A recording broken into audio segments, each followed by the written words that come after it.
For a second time, US and British militaries have conducted joint airstrikes targeting Houthi missile sites in Yemen. We've brought our panel back, Bill Browder and Dr. Myriam François, to respond and react to this news. Bill Browder, first to you. I mean, these guys are terrorists. They're obstructing all trade.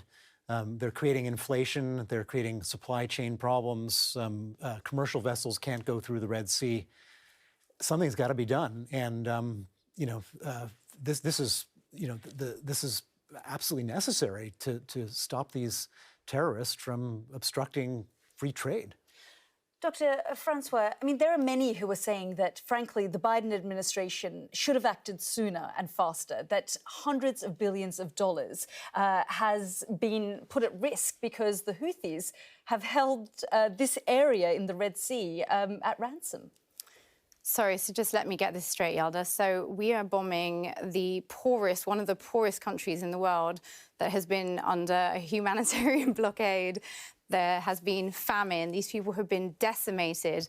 And we are bombing them because a couple of guys in dinghies in support for the Palestinians who are having a genocide committed against them. They're objecting to that, and we're bombing them. Come on now. I mean, this is just an insane world for us to even think. I'm so sorry your Amazon packages are delayed. I really am. Like, I wish mine came on time.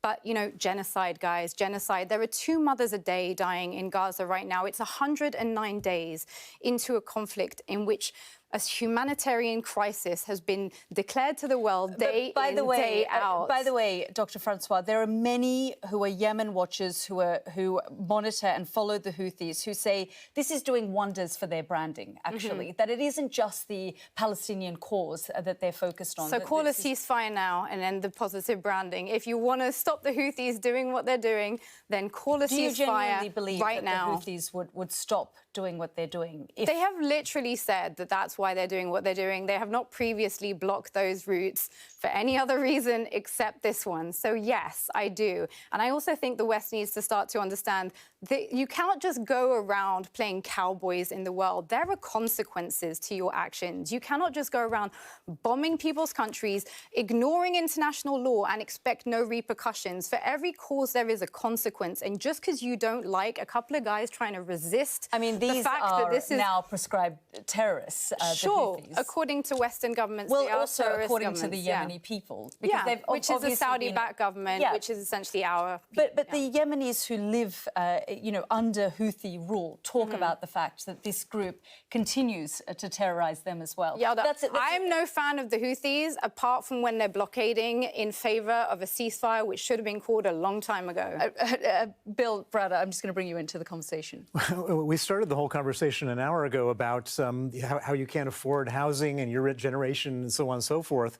These people are creating a total trade blockade, which is causing inflation, which is causing all sorts of problems to everybody. 25,000 people are dead in Gaza right now. There are over 60,000 people injured with no access to food, water, aid. How dare we have a conversation about trade when there are children right now being treated without anaesthetic? Well, there are things that require us to make some sacrifices, and this would be one of them. They do have the global economy, global markets hostage.